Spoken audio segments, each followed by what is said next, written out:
Bab 1076. Mengapa satu generasi lebih rendah dalam keluarga besar? Faktanya, hal ini banyak berkaitan dengan lingkungan tempat mereka tinggal. Generasi tua lahir dengan sembrono.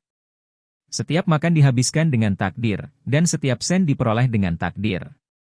Karenanya, di era itu, tidak ada orang biasa-biasa saja yang mampu membuat bisnis keluarga. Generasi bisa dikatakan elit. Tetapi ketika mereka meletakkan sebidang tanah dan putra mereka lahir, dia telah menjalani kehidupan dengan makanan dan pakaian yang memadai. Dengan makanan dan pakaian yang memadai, mereka tidak perlu bekerja keras dan tidak perlu berjuang untuk hidup mereka, sehingga sifat serigala secara alami jauh lebih lemah. Pada saat cucu mereka lahir, mereka sudah lahir dengan kunci emas. Jangankan membiarkan mereka keluar dan berjuang keras. Untuk leluhur generasi kedua ini yang terlahir dengan kunci emas, biarkan dia tidur lebih awal dan bangun setiap hari. Tidak dapat mewujudkan harapan yang boros, semangat juang seperti apa yang bisa diharapkan dalam diri mereka, sifat serigala berdarah apa yang ada. Mereka yang lahir di alam liar dan mempertaruhkan nyawa untuk memangsa dan tumbuh adalah serigala sungguhan. Lahir di kebun binatang, ada serigala yang makan daging setiap hari saat membuka mata. Dari segi darah, mungkin tidak sebagus anjing liar di pinggir jalan. Ragnar juga tahu bahwa kemampuannya jauh lebih buruk daripada ayahnya, dan dia tahu bahwa putranya jauh lebih buruk daripada dirinya sendiri, jadi dalam situasi ini, dia merasakan rasa kesepian yang belum pernah terjadi sebelumnya. Jenis kesepian ini adalah keterasingan dan ketidakberdayaan. Dia merasa bahwa tidak ada seorang pun di dunia yang dapat membantu, dan satu-satunya ayah yang dapat membantunya juga menderita stroke dan koma. Saat dia mendesah dengan emosi, saudaranya, Dawson, melangkah masuk dan berseru, "Saudaraku, kamu memintaku untuk membawa keluarga dari Arrows Hill. Saya telah membawa mereka." Ragnar mengangguk dan bertanya, "Di mana mereka sekarang?"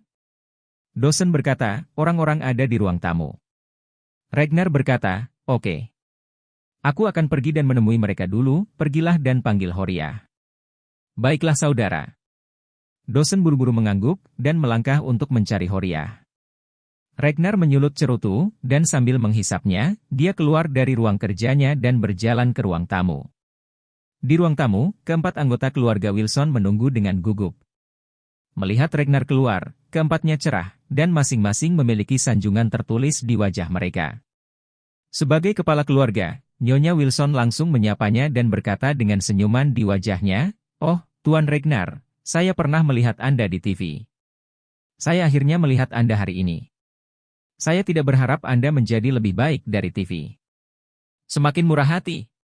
Ragnar mengangguk kosong, dia tentu saja tidak akan menganggap serius pujian dari seorang lady. Jadi dia berkata dengan ringan, "Saya membiarkan Dawson mengambil alih Anda untuk dua tujuan." Nyonya Wilson tua dengan cepat berkata, "Tuan Ragnar, apa yang kamu ingin atau apa yang ingin kamu sampaikan kepada kami, katakan saja." Ragnar mengangguk dan berkata, "Tujuan pertama adalah membiarkanmu bertemu seseorang, tujuan kedua adalah membantu saya berurusan dengan seseorang." Nyonya Wilson tua tahu betul bahwa keluarga Wu adalah sedotan penyelamat hidup yang diberikan kepada keluarga Wilson dari surga. Di masa lalu, keluarga Wilson ingin menjadi anjing bagi keluarga besar, tetapi keluarga besar tidak memandang rendah hal itu. Tapi sekarang berbeda. Sekarang keluarga Wilson memiliki kesempatan menjadi anjing untuk keluarga Wu. Ini adalah kesempatan langka seumur hidup.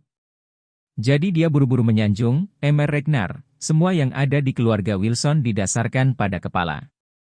Kami akan melihat siapa yang Anda biarkan kami lihat, kami akan berurusan dengan siapa yang Anda izinkan untuk kami tangani." Saat dia berbicara, Dawson membawa Horia. Ragnar menunjuk ke Horia dan berkata kepada keluarga Wilson berempat, "Aku ingin kamu bertemu dengannya." Keempat keluarga Wilson mengikuti arahan jarinya dan melihat bahwa itu adalah Horia.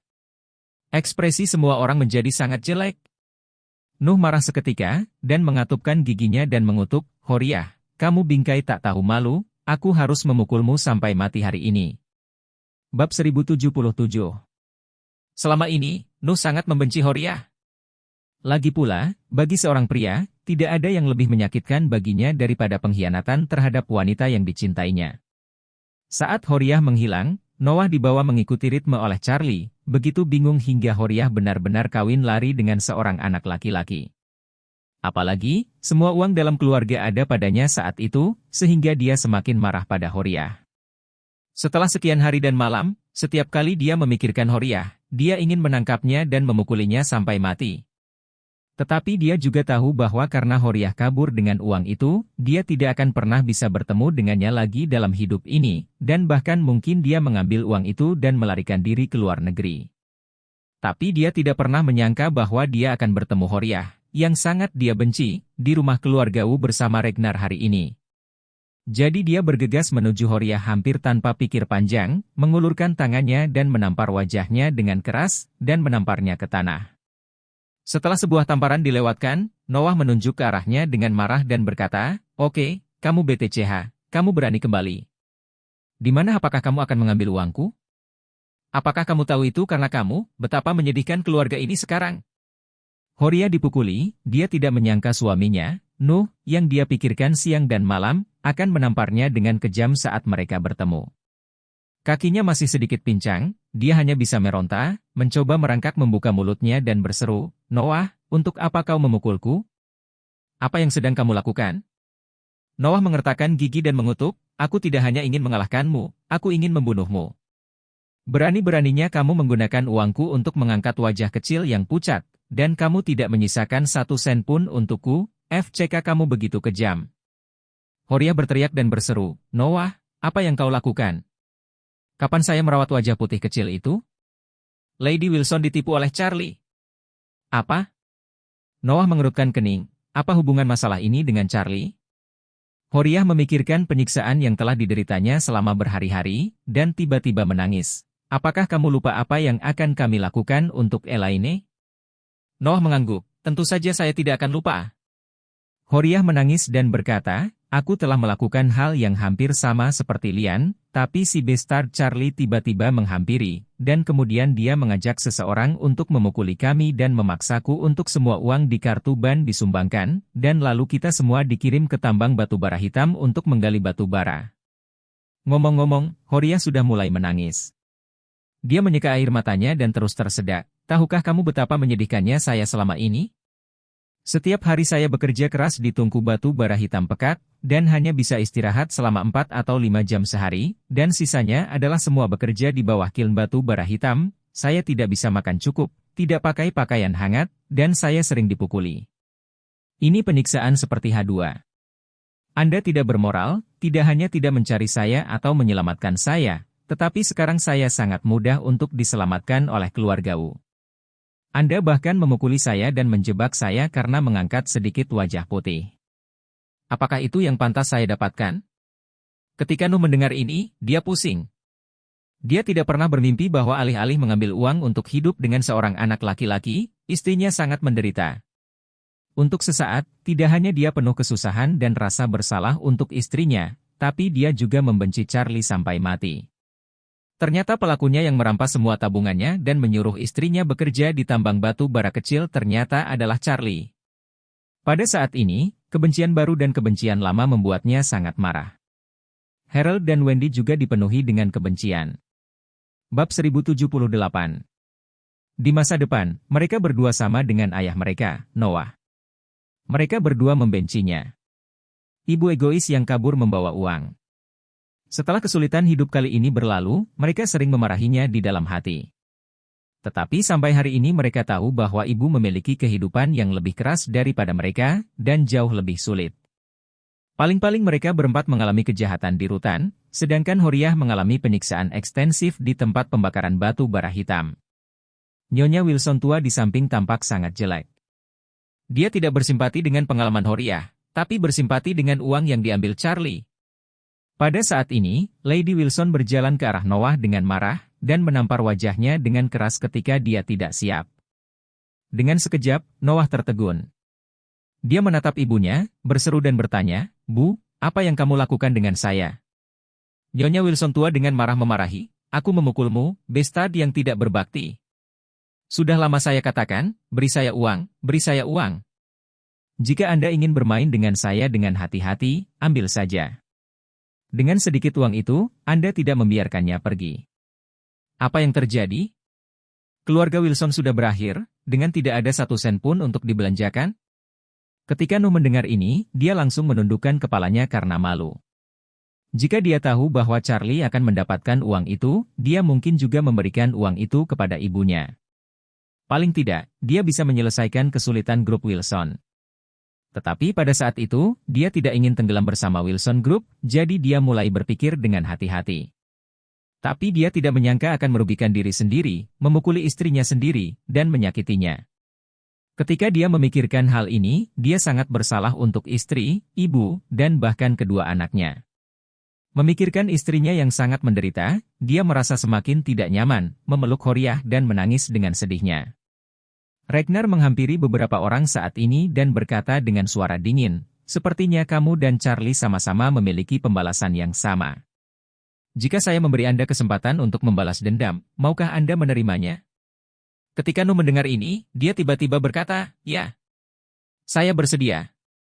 Aku ingin merobek Charlie Bestad hidup-hidup." Nyonya Wilson tua adalah hantu, dia menduga Ragnar telah menemukan keluarganya di sini hanya untuk membiarkan keluarganya berurusan dengan Charlie. Dari sini, terlihat bahwa ia dan Charlie pasti memiliki sifat antagonisme. Akibatnya, Lady Wilson mengangguk lagi dan lagi, "Emer Ragnar, selama Anda memberi kami kesempatan, kami pasti akan berusaha keras untuk menangani Charlie." Harold berkata dengan marah, "Jika ada yang memberiku senjata, aku akan pergi dan membunuh Bestad malam ini." Ragnar sangat puas dengan sikap keluarga ini, yang diinginkannya adalah hati yang putus asa yang akan membunuh Charlie. Jadi dia tersenyum sedikit dan berkata, "Aku memberitahumu, Charlie dan aku juga memiliki kebencian yang dalam. Saya ingin membunuhnya secara pribadi. Musuh-musuh adalah teman. Itu sebabnya saya menelepon keluarga Anda di sini. Jika Anda ingin balas dendam juga, maka Anda sebaiknya bekerja sama dengan saya." Nyonya Wilson tua berseru, "Emer Ragnar, berikan perintahmu. Apa yang Anda ingin kami lakukan?" Ragnar berkata dengan acuh tak acuh, "Hidup Charlie, saya pribadi akan menerimanya. Adapun Anda, saya akan mengirim Anda kembali ke Auros Hill untuk membantu Anda menyelesaikan semua masalah lain yang Anda hadapi sekarang. Sejak saat itu, tujuan Anda adalah satu. Dengan segala cara, Charlie yang menjijikkan, biarkan keluarganya melompat dan mengalihkan perhatiannya. Sebelum saya membunuhnya, saya akan membuat halaman belakang rumahnya terbakar." Bab 1079. Ketika Nyonya Wilson tua mendengar ini, hatinya sangat gembira. Apakah Ragnar bisa membunuh Charlie? Dia tidak terlalu peduli jauh di dalam hatinya. Yang benar-benar dia pedulikan adalah dia membutuhkan bantuannya sendiri dalam bentuk Ragnar. Dengan cara ini, dia akan mengikat keluarga Wilson ke kapal besar keluarga Wu. Keluarga Wilson hampir mati, tetapi sekarang bisa menjadi pasangan keluarga Wu, maka ada kesempatan untuk hidup kembali. Dan tidak hanya dapat menghidupkan kembali orang mati, itu mungkin bahkan lebih kuat daripada saat berada di puncak dan masa kejayaannya. Jadi Lady Wilson membuka mulutnya dan berkata kepada Ragnar, "Emer Ragnar, cucu perempuan saya adalah istri Charlie, Claire, dan sekarang dia juga menjalankan perusahaan dekorasi. Ada konflik bisnis dengan Wilson Group kita. Jika kita dapat menghidupkan kembali Wilson Group, kita dapat saling memukul dalam bisnis." Ragnar mengangguk dan berkata dengan lemah, "Jangan khawatir, saya akan menginvestasikan 80 juta di Wilson Group Anda untuk membantu Anda melunasi semua hutang Anda. Jika Anda melakukannya dengan baik, saya akan terus berinvestasi." Nyonya Wilson tua hampir gembira saat mendengar ini. Ini benar-benar tidak bisa ditemukan setelah menembus sepatu besi. Dengan kata lain, ini adalah desa lain. Selama periode waktu ini, dia selalu merasa bahwa grup Wilson tidak akan pernah bisa kembali dari kematian, tetapi dia tidak berharap Ragnar memberinya kehidupan yang kuat. Satu-satunya masalah dengan grup Wilson adalah bahwa mereka tidak memiliki uang dan berhutang puluhan juta hutang luar negeri. Ia masih tidak tahu bagaimana menghadapinya. Bank telah menekan mereka untuk mendapatkan kembali pinjaman tersebut, tetapi selama uang itu dibayarkan kembali, tidak akan terjadi apa-apa. Grup Wilson awalnya berutang 80 juta, tetapi Friedman telah menginvestasikan 10 juta, dan Ban juga mengambil villa itu, serta begitu banyak barang antik miliknya. Bila saat itu tiba, kembalikan saja sisa puluhan juta ke villa. dan barang antik, bank akan mengembalikannya, dan akan ada puluhan juta surplus pada akun perusahaan pada saat itu, dan tiba-tiba akan berubah. Harold dan Wendy sudah sangat senang saat mendengar ini. Mereka memandang Lady Wilson dan bertanya dengan penuh semangat, "Nenek, bisakah kita kembali ke villa keluarga Wilson kali ini? Haruskah kita tidak menggunakannya lagi? Jalan?" Wendy juga meneteskan air mata kegirangan, "Apakah saya tidak perlu lagi menggunakan madu dabao?" Nyonya Wilson tua hanya ingin mengangguk, tetapi tiba-tiba dia memikirkan ide yang brilian. Jadi, Lady Wilson berkata kepada Ragnar, "Emer Ragnar, keluarga Charlie, dan keluarga kami seperti air dan api, dan tidak cocok satu sama lain. Mereka sangat ingin mengirim kami ke tambang batu bara kecil dan ke pusat penahanan. Tapi jika kita kembali kali ini, kita akan berada di bawah hidung mereka setiap hari, dan itu pasti akan menyebabkan mereka kesakitan. Tidakkah Anda ingin mereka terbakar di halaman belakang rumah mereka? Anda hanya perlu menempatkan kami di belakang mereka, dan kami akan mendukung mereka sepanjang hari." Semuanya api. Ketika Ragnar mendengar ini, dia segera menjadi tertarik dan mengangkat alisnya dan bertanya, "Lady Wilson, apa maksud Anda secara spesifik? Untuk lebih jelasnya, Anda tidak harus pergi kemana-mana dengan saya." Nyonya Wilson buru-buru berkata dengan nada datar, "Emer Ragnar, keluarga Charlie tinggal di villa kelas 1 Rose Hill Thompson. Apa kamu tidak tahu apa yang mereka lakukan sepanjang waktu karena villa ini? Seperti terutama menantu kedua saya, yang lubang hidungnya hampir melayang ke langit, dan memberitahu kami setiap hari bahwa orang-orang seperti kami bahkan tidak memenuhi syarat untuk melihat pintu, jika kami tiba-tiba menjadi sukses dengan mereka.